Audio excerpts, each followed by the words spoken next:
प्रिय छात्रों, आज के इस वीडियो में हम कक्षा 10 के विज्ञान विषय के जैव प्रक्रम भाग से पार्ट 4 जिसे लाइव प्रोसेस के अंतर्गत ट्रांसपायरेशन को पढ़ाने जा रहे हैं, वाष्पोत्सर्जन को पढ़ाने जा रहे हैं। प्रिय बच्चों, यह टॉपिक्स जो जैव प्रक्रम का है, उस जैव प्रक्रम के अंतर्गत हमने फर्स्ट, सेकेंड, थर्ड पार्ट को पढ़ा लिया है। और आज के इस वीडियो में हम पार्ट 4 में वाष्पोत्सर्जन जिसे ट्रांसपायरेशन कहते हैं, इस ट्रांसपायरेशन के विषय में अध्ययन करवाने जा रहे हैं। प्रिय बच्चों, जिस प्रकार से जीव जंतुओं के शरीर में संतुलन बनाने के लिए उत्सर्जन की आवश्यकता होती है, उसी प्रकार पेड़ पौधों में भी जैव संतुलन बनाने के लिए वाष्पोत्सर्जन की आवश्यकता होती है। अर्थात जिस प्रकार जीव जंतुओं में शरीर में बने हुए नाइट्रोजनी वेस्ट प्रोडक्ट को शरीर से बाहर निकालने की क्रिया को उत्सर्जन करते हैं, एक्सक्रीशन करते हैं, उसी प्रकार पेड़ पौधों तथा वनस्पतियों में अपने शरीर से जल को वाष्प के रूप में अर्थात अनावश्यक जल को, वेस्ट प्रोडक्ट को, वेस्ट जल को या अनावश्यक जल को पौधे के पत्तियों की सहायता से वाष्प के रूप में वाष्पित करने की क्रिया वाष्पोत्सर्जन कहलाती है। प्रिय बच्चों, वाष्पोत्सर्जन वह क्रिया है जिसमें जीवित पौधे अपने वायवीय भागों से अतिरिक्त पानी को वाष्प के रूप में बाहर निकालते हैं, वाष्पोत्सर्जन कहलाता है। प्रिय बच्चों, ये वाष्पोत्सर्जन की क्रिया जो हो रही है वह पौधे के अंदर अनावश्यक जल को शरीर से बाहर निकाला जाता है। जब वाष्पोत्सर्जन की क्रिया नहीं होगी तो यह जो जल है, अनावश्यक जल है, वह उस पौधे के अंदर पड़ा रहेगा और उस पौधे का संतुलन सही ढंग से नहीं चल पाएगा, और जब संतुलन नहीं हो पाएगा तो वह पौधे की मृत्यु हो जाएगी। अर्थात वह पौधा जल की अधिकता के कारण पीला होकर के सूख जाएगा या जो है वो उसकी डेथ हो जाएगी। प्रिय बच्चों, उसी कारण ये जो वाष्पोत्सर्जन है, ट्रांसपायरेशन है, ये वह क्रिया है जिसमें जीवित पौधे अर्थात लिविंग प्लांट अपने वायवीय भागों का मतलब पत्तियां, तने, कोमल तने, इन भागों से अतिरिक्त पानी को वाष्प के रूप में बाहर निकालते हैं। और वाष्प के रूप में जब बाहर निकालते हैं तो वाष्प के रूप में बाहर निकालने की इसी क्रिया को वाष्पोत्सर्जन कहते हैं। अर्थात पौधे अपने वायवीय भागों से आवश्यकता से अधिक जल को अपने शरीर से बाहर निकालने की क्रिया वाष्पोत्सर्जन द्वारा करते हैं। अर्थात वह क्रिया जिसमें जीवित पौधे अपने वायवीय भागों से अतिरिक्त पानी को वाष्प के रूप में बाहर निकालते हैं और वाष्पोत्सर्जन कहलाता है। इसी क्रिया को ही वाष्पोत्सर्जन कहते हैं। प्रिय बच्चों, जब तक ये वाष्पोत्सर्जन की क्रिया नहीं होती है तब तक उस पौधे से अनावश्यक जल बाहर नहीं निकल पाता, और जब अनावश्यक जल बाहर नहीं निकल पाता है तो वो पौधे की जल की मात्रा अधिक हो जाती है उस पौधे में, और वह पौधे मुरझाना प्रारंभ कर देते हैं। प्रिय बच्चों, वही वाष्पोत्सर्जन जैसे पेड़ पौधे में हो रहा है, उसी प्रकार से जीव वाष्पोत्सर्जन के जगह जीव जंतुओं में क्या होता है, उत्सर्जन होता है, एक्सक्रीशन। इस एक्सक्रीशन द्वारा शरीर में बने हुए नाइट्रोजन अपशिष्ट पदार्थ बाहर निकलते हैं और जिससे शरीर का जैव संतुलन बना रहता है। इसी प्रक्रिया को हम जैव परिक्रम के अंतर्गत पार्ट 4 में पढ़ रहे हैं। इस वाष्पोत्सर्जन में जो जल बाहर निकल रहा है वह 3 प्रकार से निकल रहा है। पहला है रंध्रीय वाष्पोत्सर्जन। रंध्रीय वाष्पोत्सर्जन जिसे हम इंस्ट्रूमेंटल ट्रांसपायरेशन कहते हैं। इंस्ट्रूमेंटल ट्रांसपायरेशन कहते हैं। प्रिय बच्चों, जो यह रंध्रीय वाष्पोत्सर्जन है, यह पौधे के, यहाँ हमने लिखा है कि रंध्रीय वाष्पोत्सर्जन की क्रियाविधि, ये रंध्र प्रायः पत्तियों में पाई जाती है। रंध्रीय वाष्पोत्सर्जन रंध्रों के खुलने तथा बंद होने की क्रियाविधि द्वारा पूर्ण होते हैं।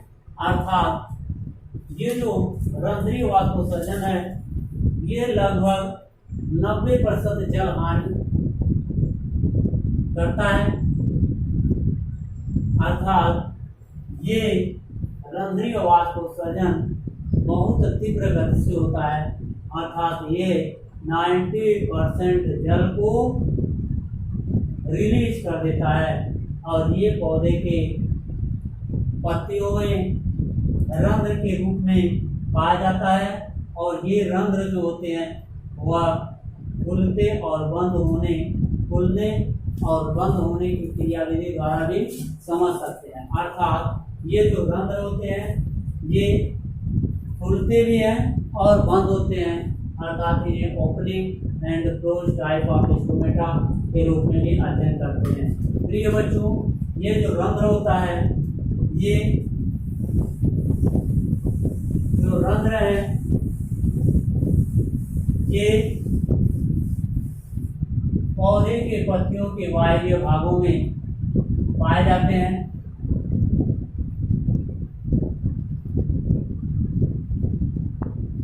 जिनमें 2 सेल्स, जिन्हें गार्ड सेल्स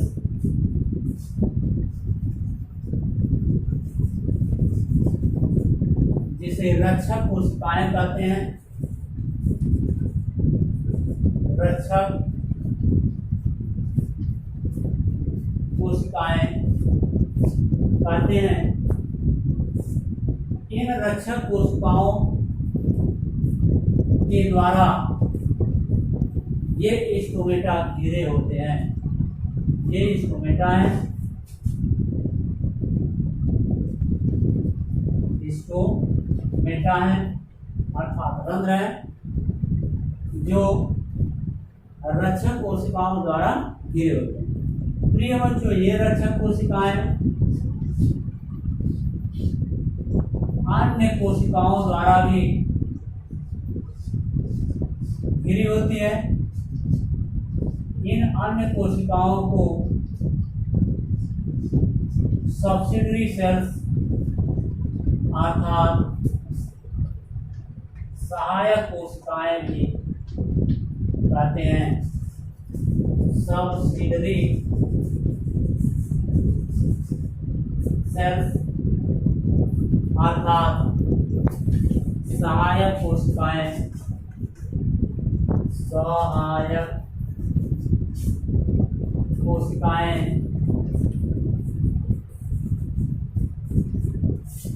कहते हैं।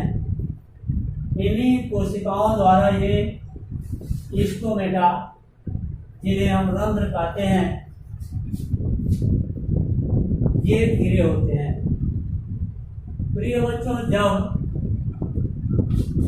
पोटेशियम आयन प्लस जल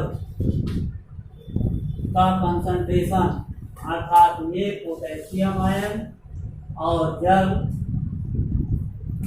इन रक्षक कोशिकाओं से ये सब्सिडरी सेल्स सहायक कोशिकाएं अवशोषित कर लेती हैं, तो ये गार्ड सेल्स अश्वत्थ अवस्था में आ जाती हैं, जिसे हम कहते हैं सूखी हुई अवस्था में। अर्थात ये रंध्र इस स्थिति में आ जाते हैं, ऐसे इस अवस्था में आ जाते हैं और ये छिद्र खुल जाते हैं तब हम इनको ओपन स्टोमेटा अर्थात रंध्र के खुलने की क्रियाविधि कहते हैं। किंतु प्रिय बच्चों, जैसे ही ये गार्ड सेल्स, ये दोनों गार्ड सेल्स इस सब्सिडरी सेल्स से जल तथा पोटेशियम आयन को अवशोषित करके फूल जाती हैं, स्वेलिंग हो जाती हैं, और जब ये स्वेलिंग हो कर देती हैं, फूल जाती हैं, अर्थात इस अवस्था में आ जाती हैं, ऐसे जब इस अवस्था में आ जाती हैं तो इनके ये रंध्र जो होते हैं वो क्या हो जाते हैं, क्लोज हो जाते हैं, बंद हो जाते हैं, और तब ये स्थिति को हम कहते हैं क्लोज स्टोमेटा अर्थात रंध्र के बंद होने की प्रक्रिया। तो इस प्रकार से हम कभी कभी देखते हैं कि क्वेश्चन पूछ देता है कि रंध्र किसे कहते हैं, रंध्र के खुलने तथा बंद होने की क्रियाविधि को समझाइए, अर्थात स्टोमेटा किसे कहते हैं और opening and close type of stomata, describe the opening and close type of stomata, यानी कि रंध्र क्या है, किसे कहते हैं, और रंध्र के खुलने तथा बंद होने की क्रियाविधि को समझाइए। प्रिय बच्चों, हम रंध्र की परिभाषा इस रंध्रीय वाष्पोत्सर्जन के माध्यम से आपको देखिए कि रंध्र जो होते हैं वह प्रायः पत्तियों के वायवीय भागों में पाए जाते हैं, जो वाष्पोत्सर्जन की क्रिया को पूर्ण करने का कार्य करते हैं, अर्थात जितनी तीव्र गति से धूप होगा, फोटोसिंथेसिस की क्रिया होगी, उतनी ही गति से, यानी कि जितना टेम्परेचर मिलेगा उसी टेम्परेचर के हिसाब से ये वाष्पोत्सर्जन की दर भी बढ़ती है, अर्थात जितना तीव्र धूप होगा उतना तीव्र वाष्पोत्सर्जन की क्रिया भी होगी। प्रिय बच्चों, इस प्रकार रंध्रीय वाष्पोत्सर्जन यह बहुत ही इम्पोर्टेंट और सबसे बड़ा वाष्पोत्सर्जन होता है। पौधे में जल की अधिकता को कम करने के लिए ये रंध्रीय वाष्पोत्सर्जन, जिसे स्टोमेटल वाष्पोत्सर्जन करते हैं, ये 90% जल को क्या करता है, वेस्ट करने का कार्य करता है। इस प्रकार रंध्रीय वाष्पोत्सर्जन का आपने अध्ययन किया। प्रिय बच्चों, अब आप करेंगे उपत्वचीय वाष्पोत्सर्जन, जिसे आप क्यूटिकुलर ट्रांसपायरेशन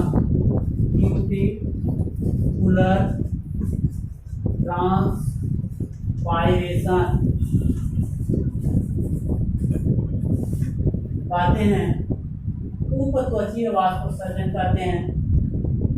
इस प्रकार का वाष्पोत्सर्जन पौधे के तने, पत्तियों में उपचर्म के रूप में, क्यूटिकल के रूप में सबसे बाहरी लेयर होती है, और ये सबसे बाहरी लेयर भी उपत्वचीय वाष्पोत्सर्जन का कार्य करती है। ये उपत्वचीय वाष्पोत्सर्जन की गति कुछ उसकी अपेक्षा ज़्यादा धीमी होती है, और क्योंकि यह उपचर्म के रूप में पाया जाता है, और ये लगभग 3.9% जलहानि करने का कार्य करता है। प्रिय बच्चों, अब आप पढ़ रहे हैं वातरंध्रीय वाष्पोत्सर्जन। वातरंध्रीय वाष्पोत्सर्जन, ये वातरंध्रीय वाष्पोत्सर्जन जो होता है वह वाष्पोत्सर्जन का थर्ड प्रकार है, और इसे लेंटिसेलर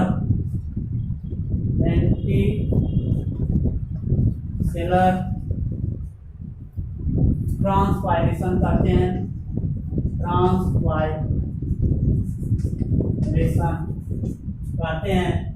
वातरंध्रीय वाष्पोत्सर्जन करते हैं। ये वातरंध्रीय वाष्पोत्सर्जन हमने यहाँ लिखा है कि काष्ठीय पौधों में 1.0% जल हानि करने का कार्य करता है, अर्थात वुडी प्लांट में जिसे हम कहते हैं वुडी प्लांट, अर्थात बहुत काष्ठीय कठोर पौधों में लेंटिल सेल कोशिकाओं के माध्यम से ये 1% जलहान को करने का कार्य करता है। इस प्रकार आप लेंटिल सेलुलर ट्रांसपायरेशन जानते हैं। प्रिय बच्चों, अब आप पढ़ेंगे वाष्पोत्सर्जन का क्या महत्व है। Importance of transpiration, importance of transpiration.